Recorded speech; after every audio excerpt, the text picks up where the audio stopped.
Hey guys, well, my tripod's broken. That sucks.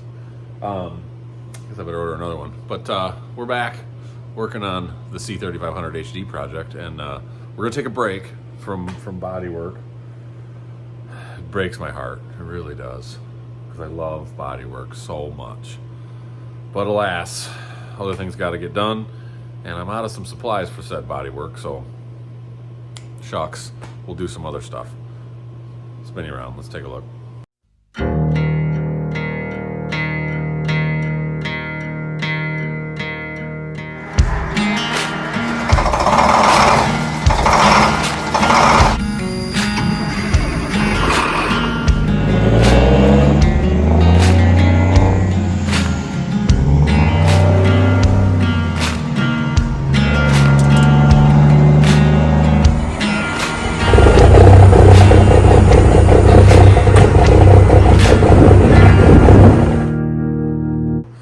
We're going to do some work on the old 3500 HD cab that's across the street.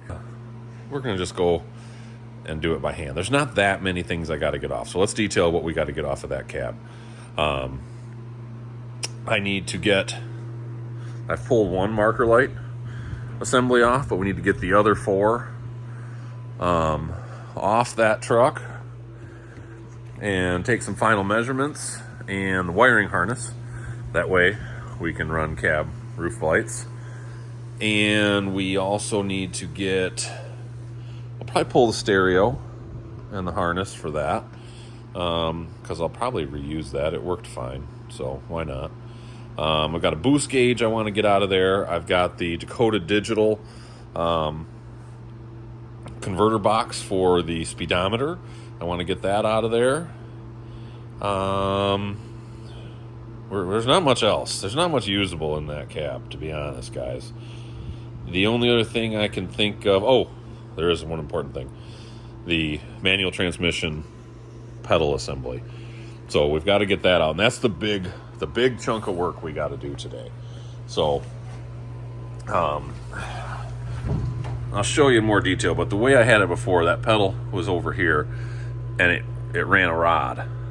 And that rod dropped down right about there, right through a damn pinch weld, right next to the cab mount. Bad spot. You know, and I've got all the linkage that originally came off of the Ford F700. We're gonna grab that while we're over across the street.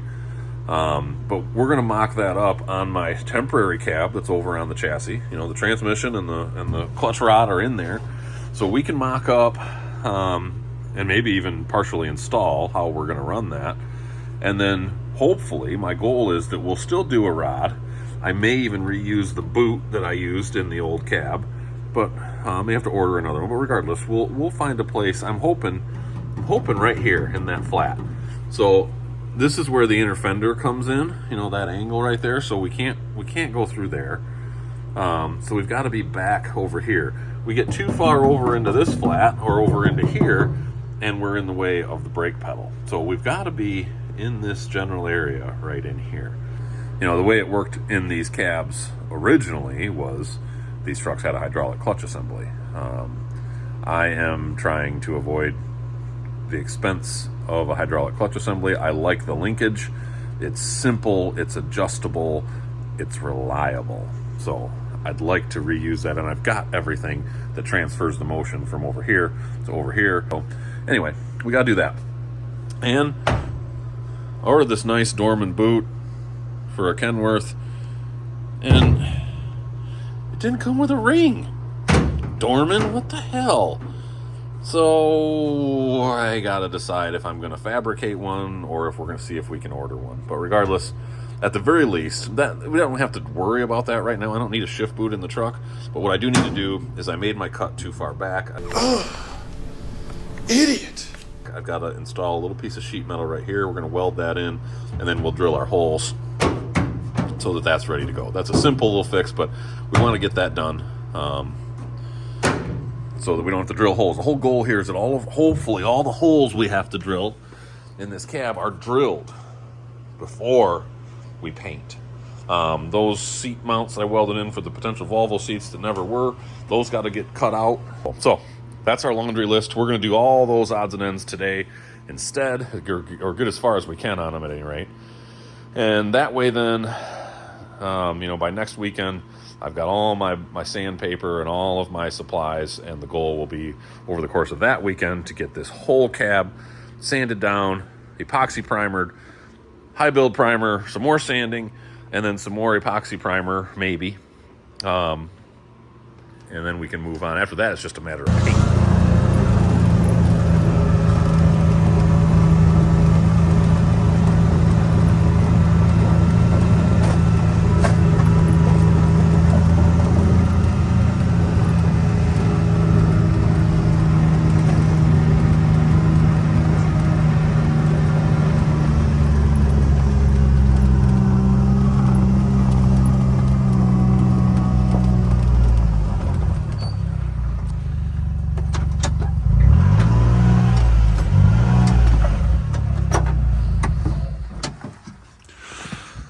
All right, fellas, so here's the game plan.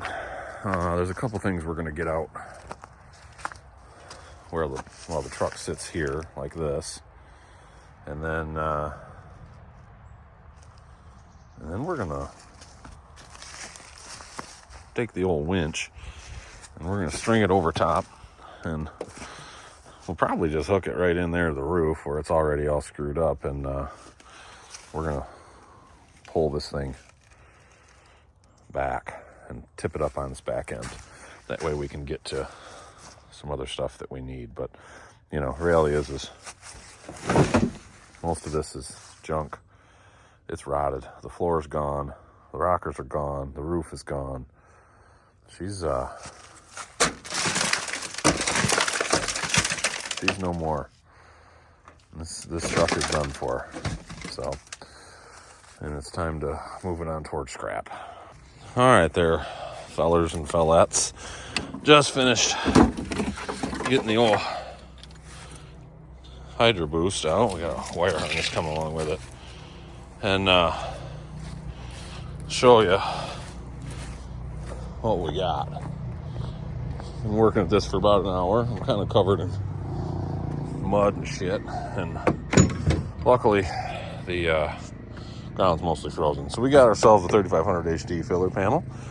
We got a stereo and a harness that'll plug right into a Chevy. We got an overflow bottle. We got a shifter. Got the shifter ring. Man, that's awfully similar to that Kenworth boot. We'll see. We got a wiper motor. Got another one of those, but we'll see. We got a throttle pedal, throttle cable. We got a boost gauge and a pod for a GM truck. That's our clutch Z-bar linkage. We got a clutch pedal assembly. We got our Dakota Digital converter box. Grab the flares and extinguisher and first aid kit. That was our clutch boot. I don't know if we make that work or not. This is the unobtainium 91 through, I can't remember when the 3500 HD started, 91 or 92, but I believe 91. So this is the 91 through 95 filler panel. So the 3500 HD had a 4-inch body lift. So this takes up the gap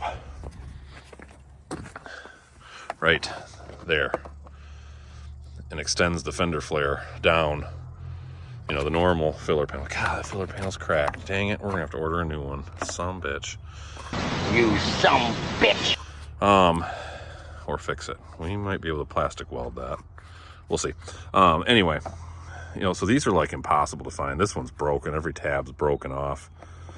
I don't even have the other side anymore if it's like that. So I don't know. I've seen guys who've made these out of some flares. I don't know. We'll see what we come up with. But yeah, that's all the crap we pulled off, which I think brings us to the point where we've got just about everything we need out of this cab. Now, there are a couple other odds and ends. I know I need these 3500 HD style door handles still. I'm not in a big rush on those. And I may need some wiring harnesses, some little boots and bits and whatever. So we're not going to scrap this truck anytime soon. We'll keep it around. And if you wondered why I'm scrapping it, that's a good if. Oh yeah, that's where the floor used to be. That's the ground, P.S. Yeah, there's no rocker left. There's no cab mount left. There's some rubber floor there. Well, I'm gonna set you all up. We'll try this whole winch trick.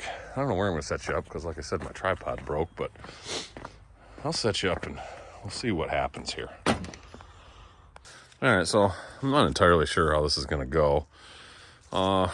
Decided to, instead of hooking to the roof, I don't know if, I mean, I may have to hook to the roof, but we decided to go around the firewall instead, so. Oh, there we go. Okay. There's a stump back there. I'm trusting it's going to do the right thing and just smash the back of the cab. Okay. Hopefully it doesn't keep going and smash my gator. You know, we might want to account for that possibility. Let's see if we can't be smart about this and keep this cab from careening back into us. All right, let's take another angle here. Oh, there's some dash parts.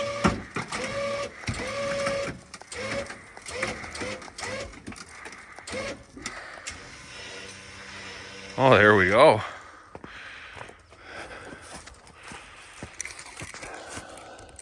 Bleep. So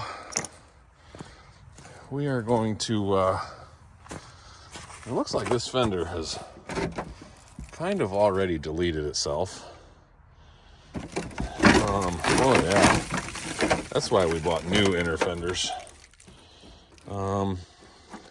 We'll see if we can get those fasteners out, because I don't need this fender for anything. I just need the flare. That's it, fellers. So we're gonna see if we can get that flare off,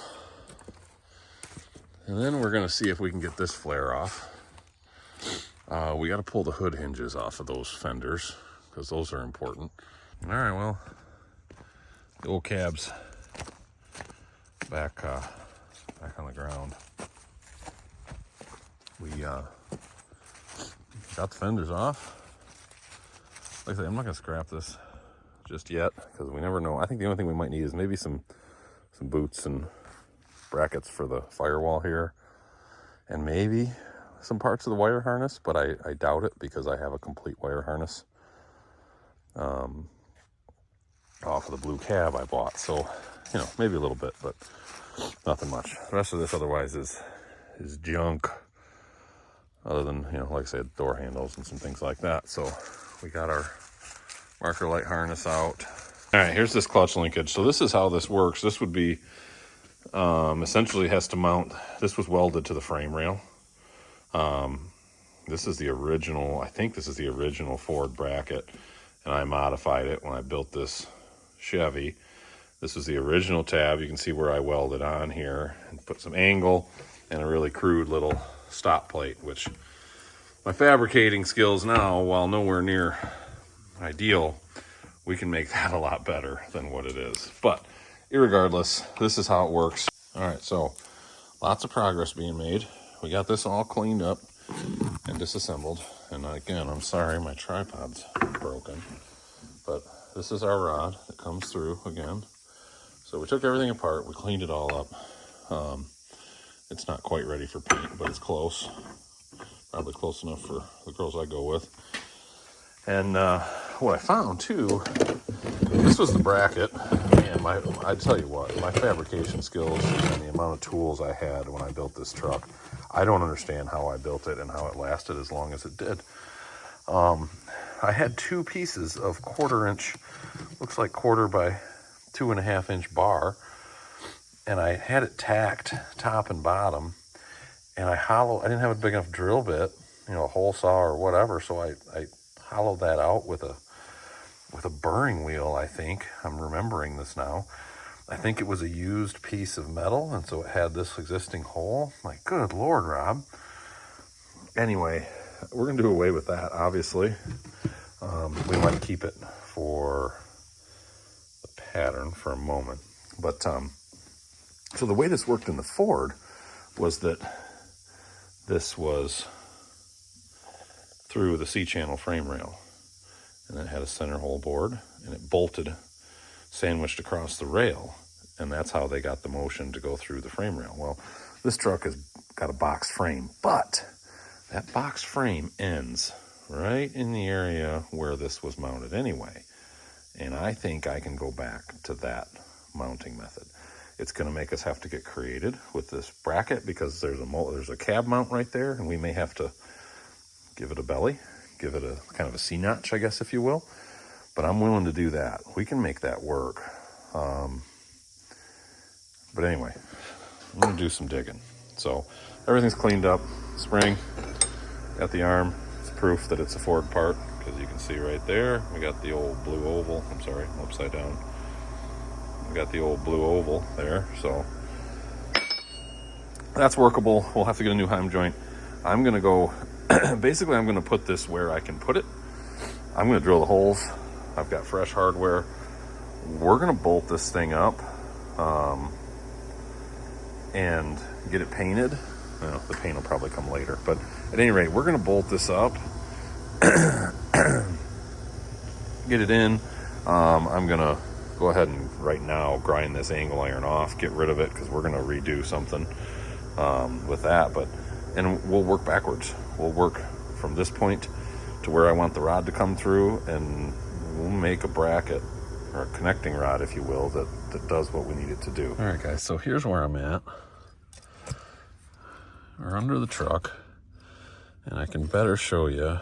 We'll pull this out of here and set it up somewhere where it stays clean because it's a little greasy. So we want to come through generally in here. I'll show you why it's our only option. So you can see this is where the frame converts to boxed for the front. And we got this handy little cutout right here. We got to make sure our greaser stays accessible. But if we mount that somewhere right about there, we can get to that bolt, that third bolt. Well, actually, I lied. We can go all the way forward because that third bolt, that's a blind hole. We just gotta be able to get to that bolt from the outside. So we can actually send that all the way in like that. All right, new plan. It is silly to drill this from the inside with a little hand drill. And that's like 1.25 inch hole or whatever it is. When you own Amazon's cheapest mag drill. So I just drilled an itty bitty pilot hole from the inside where I wanted it. And now we're gonna do this because it's a lot easier. All right. What I need is J.C. Smith's fancy Milwaukee cordless mag drill, but yeah, my pockets just aren't that deep. So I have to use the crappy one where the oil feed system sucks too, so we just have to keep spraying it, but oh well.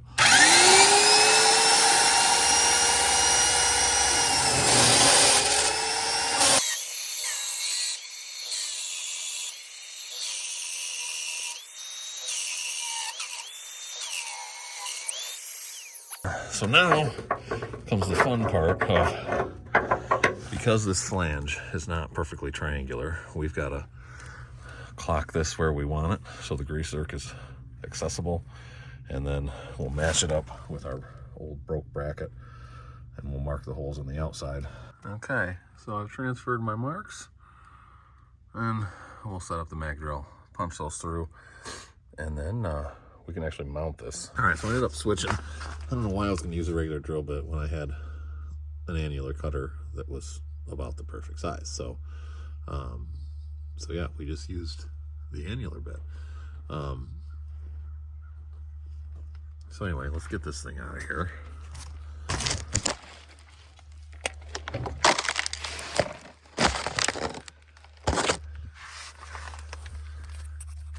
All right, so now you can see what we have got. So that's what was in that original Ford frame, and good Lord, look at how thick that frame rail is. All right, she's bolted in. Everything lined up nice. I've got the shaft through. And then if we look on the inside, you can see, so yeah, my phone's telling me more lights required. So I got to tighten that set bolt still, put a new bolt on there as well. We got our new Zerk in. You can see she tucks in right into that little notch. I mounted it. I realize it's not centered top to bottom in that notch, guys, and I did it on, you know, if you can even see it on camera, but I set it about as low as I could. I got about an 1/8 inch of clearance down there. So with my arm here, let's see it, with the arm in the horizontal position here generally, which puts nice spring tension on there, this is how we sit. This arm is about true vertical, and this arm on the clutch rides at a forward angle. But what's going to happen is when you push the clutch pedal and it lifts the lever, it's going to pull that. So we're sitting at true vertical right now, which is right where we want to be. It's going to pull us. So all of our action is then moving from true vertical straight back as we rotate, which is exactly what we want that shaft to do. So now I can measure the heim joint and get one ordered, and then I can basically now I'm going to pick my point where I'm going to drill the hole, and then I can worry about the linkage later. Quite frankly, I'll probably do the linkage possibly even when the red cab is on the truck. So for now, we're just going to get some paint on here, get everything tightened up, measure for our heim joint, decide where our hole is going to be, and we're good. All right, so here we are back inside the new cab, and a few revelations. One, the shifter trim ring, the stock GM shifter trim ring. Did you eat some peanut butter or something? Yeah, you sound like a dog with peanut butter on the roof of your mouth. Almost perfectly fits. It's just a little bit too small on the inside edge. We can obviously clean that up, take a little material off that steel, and it will fit perfectly. So now we can size get our hole all lined up and screws drilled, and we're good to go. I stole the brake pedal out of the blue cab. No, it was not a manual transmission brake pedal in the old 3500HD. All I did was take a grinder and I cut it down. So it was, because the automatic pedal is wider and the manual transmission pedal is just the same size as the clutch pedal here. So this is the third revelation. And I just want this, manual this brake pedal in here just to make sure I don't do something stupid when I make my clutch linkage. So this clutch pedal sits, as you can see, right about like that. The problem is, no, I didn't expect holes, but no mounts at all. I actually only used these upper two mounts when I put it in 3500 HD originally. I just ground these rivets clean, and because when you push, it pushes right against the firewall, and you know I don't really need them. I will now, because I have this all wide open, I will punch out those rivets and we'll use some bolts and we'll bolt this in. So rest assured. But what I was pleasantly surprised with when I originally did this swap way back in 2014 was that I was able just to bolt this pedal assembly in. There was two bump downs right here with studs. Well, actually, one was a bolt hole, one was a thread hole, and one was a stud. So it was essentially a bolt-in affair when I went to switch this to a manual transmission. Both this 1993 cab and, or I'm sorry, both this 1994, maybe they're both 93s. Let's see. Here we go. Manufactured by General Motors, one of 94. Yeah, this is a 94 cab. And I believe the distinguishing feature, I think they didn't go to third brake light until 94. I don't remember, but I think so.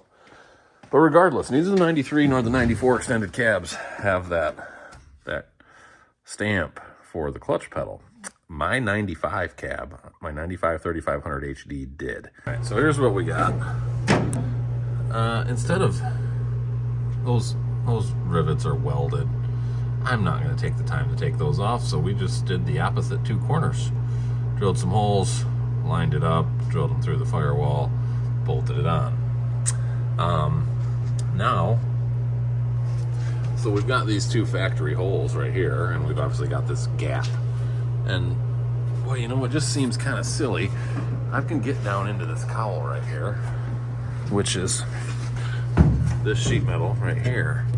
So what I'm saying is, why not go somewhere about here and here, keep ourselves clear of the clutch pedal through bolt part, and just drill some holes, and then we'll bolt it through.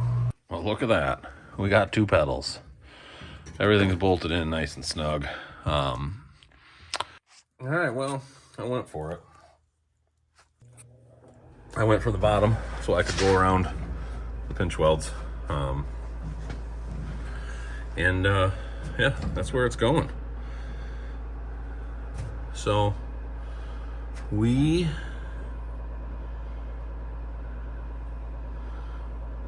are gonna work to that. We've got all of our points of contact, if you will. So that's fun. All right, guys, so we got the pedal situation squared away. Now it's time to move on to the shifter boot.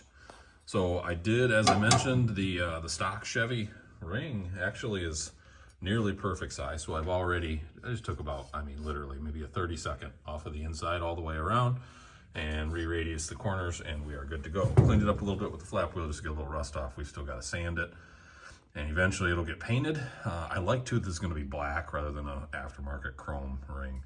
I think it just suits a more stock appearing truck. But the problem is, when I fabricated all this, I wasn't thinking, and I cut the hole right to where this bend was. In reality, the right thing to do would be to re-radius this whole thing, but I'll be honest with you, I'm not doing that. It's welded and we're done. So, but I want it to look classy still, so this is what I've come up with. It's my rough draft of this piece that is going to fit in much like that, and it'll fill that space. And then once that's in, then I can weld a plate, cut and weld a plate across here, across the top, so there's some place for those screws to go in. So what I'm going to do in the meantime is I am going to, I've got this clamped in place, as you can see. I'm going to drill my other holes around the outside so that as I weld this around, I can force this around and move it, force around and not worry about moving it. So I'm going to get to doing that, then we'll get this welded in, and then like I say, we can measure that top plate, finish drilling our holes, and then we can safely say, yep, move on, shifter's done. Well, there's finished product. Well, no, I shouldn't say finished product, but and no, I still don't know what I'm doing for a covering up here. I know it's not going to be paint. We do have this that came, you know, so that's cool. We're doing it's